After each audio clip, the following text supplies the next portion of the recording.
did not order the painting. Let's get that out of the way right now. I was mildly buzzed, yes, but not so inebriated that I'd mistakenly click buy now and order the scariest painting I've ever seen in my life. Like most people, I like to look at stuff that I'd never buy online. Last month, it was houses that I can't afford on Zillow. This month, it's paintings. If I really like one, I might save it to my desktop theme. That's the extent of my commitment to supporting art. See, I'm too poor to afford to deck my walls in original artwork, even if I wanted to order a painting. Which I didn't. Especially not this painting. It depicted a figure in an impressionist style, sort of like the famous Munch the Scream, crossed with the style of Rembrandt. The figure, all cloaked in darkness, except for the illumination on the face. The face was the most horrifying part. A fleshy patchwork of light in the otherwise dark canvas. Featureless. Indistinguishable. Like a nightmarish figure out of a dream. I remember staring at my phone for several long minutes, zooming in on that figure, wondering what it was about the not quite humanness of it that made it so creepy. Even through the phone screen, even with no eyes, I could swear. I felt like it was watching me. I took a screenshot, sent it to some friends, asking if it wasn't the creepiest thing they'd seen in their entire lives. That conversation quickly devolved into us sending lots of scary art pictures back and forth. Classic paintings of spooky children, disproportionate babies, a little Bosch, and so on. Fast forward 3 days. There's a package on my doorstep waiting for me when I got home, wrapped in brown paper. I tear open the paper packaging, and it's the painting. That painting. The featureless smear of a face stares at me from the dark canvas. It looks so fleshy, I could almost sink my fingers into it. Now, I assumed, of course, that someone ordered the painting for me as a joke, but none of my friends would admit to it. The conversation turned to teasing about me being cursed. To me, this was just further evidence that one, or all of them, were playing what they thought was the world's most hilarious prank. And honestly, I thought it was kind of funny too. So, I went along. I hung the cursed painting in my living room. It should have gone down in the book of my life as a mildly amusing footnote. Something to tell guests about whenever they came into my home and asked what the hell that creepy painting on the wall was. But a week after it arrived, I was sitting at my desk working when I swear I heard a quiet rustle. And you know how you can feel it when someone in your periphery is staring? The sensation was so strong, I turned around and I almost screamed. The painting had eyes, and they were watching me. And I swear to God, swear to you on everything holy, it blinked. Maybe the blink was just my imagining, but it definitely had newly painted eyes there in its fleshy, impressionistic blotch of a face. Smears of darkness with just a tiny hint of light reflecting from them. Of course, I snapped a photo and sent it to my friends. And of course, they all assumed I'd painted on the eyes myself. Even if I had to admit, when I got up close, it was clear that new paint had been applied on top of the original. I sent another text to the group. All right, which you jokers have been in my house? Denials all around. Maybe it was a prank, I thought. Most of my close friends know where I kept my spare key. But the painting, it kept changing. The changes were so subtle, I honestly didn't notice at first.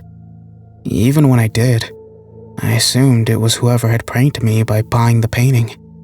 That they were adding brushstrokes whenever we had get-togethers. It almost became normal, the way I'd see new additions, just a little at a time. We often joked about it, everyone wondering who the mystery artist was who kept adding details. My friends would later tell me they all honestly thought it was me. But what really started to creep me out was when the changes to the painting made it look like me.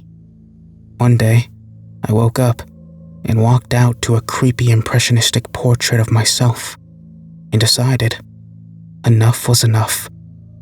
I took the painting off the wall, dragged it downstairs to the dumpster, and tossed it in. Good riddance.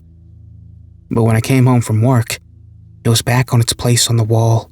I was beginning to question my sanity. I tossed it out again, but the next morning when I woke up, it was back on the wall. And its lip was curled, like it was smiling. I had to go to work, and since I didn't want to run down to the dumpster again, I just turned it around so it was facing the wall. At least, that way, it couldn't watch me. When I came home from work, I considered trying to throw it away one more time, or burn it. But I was exhausted after a long day, and since it was still facing the wall, its eyes no longer following me, I left it there, had dinner, and spent the evening scrolling through images of exotic plants, my newest fixation, and decided I would deal with the creepy cursed thing in the morning. I did notice, though, as I was getting ready for bed, that it was crooked. I straightened it on the wall and went to bed. In the middle of the night, I was woken by a loud crash. When I rushed out to see what had caused it, I found that the painting had fallen from the wall. Its frame was cracked. Frowning, I nudged it with my toe, flipped it over. The canvas on the other side was torn and empty. Completely empty. There was no figure in the painting. And suddenly, I had that feeling again. So strong. That feeling of eyes. I backed to the corner of the living room, scanning all corners of my apartment. The sofa, the table, the kitchen area across the open bar, the windows. Where were the eyes watching me from? Where? I was still standing there with my heart hammering like I was about to go into cardiac arrest, looking in disbelief at the broken painting and wondering what was going on when tum. This pattern of footsteps and a click.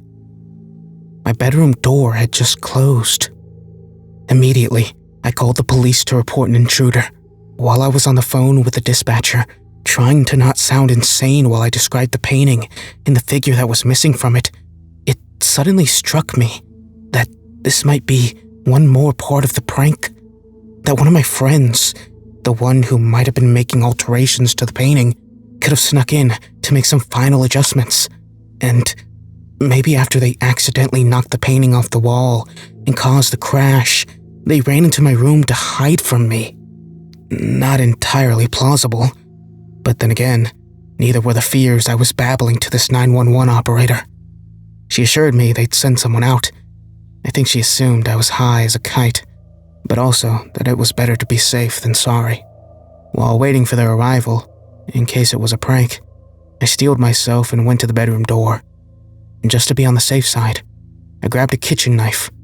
A knife I swore I wouldn't use unless I knew for sure it wasn't one of my friends.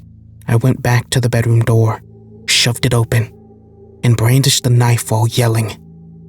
Standing next to my bed was my reflection. No, not my reflection, but that's what it looked like. It was me, but the hair was messier. Like the brushstrokes weren't quite finished, and the clothes weren't quite right. Almost a strange mix of everything I wore, all put together. Like the painter couldn't decide on which outfit, so went with them all. But the smile was sharp enough, as were the eyes, and the not me looked at me and raised its hand.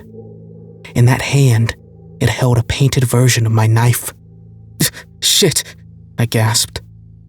Shit, its lips imitated. I don't know which one of us lunged first. Probably the painted me. Real me was just standing there in shock.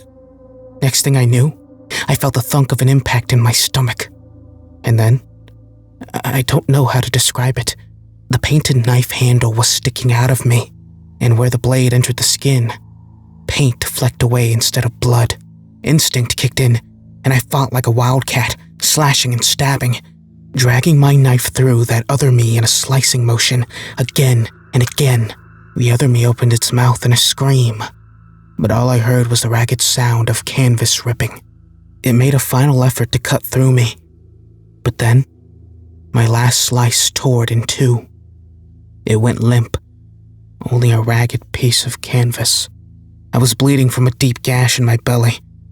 I believe I lost consciousness. Paramedics later told me they'd found me on the floor, bleeding from a knife wound. Draped over me was a canvas that I had apparently cut free from the broken frame. They made me get a psych eval. You see, there was no evidence of anyone else in my apartment. The authorities believed that I got angry at the painting, tore it apart, and somehow accidentally stabbed myself in my frenzy. When I finally returned home, the painting, the broken frame, and what was left of the canvas were gone. Not a trace of them. Not a scrap. And I've been wondering ever since, what would have happened if I hadn't woken up? Was it going to kill me? Or was it going to, somehow, put me in the painting and perhaps take my place? I'll never really know, because the painting's gone. Gone from my life, at least. But here's the thing. One of my friends sent me a link recently. Told me they stumbled across it on an art website. The painting is back up on sale. For the love of God, do not buy it.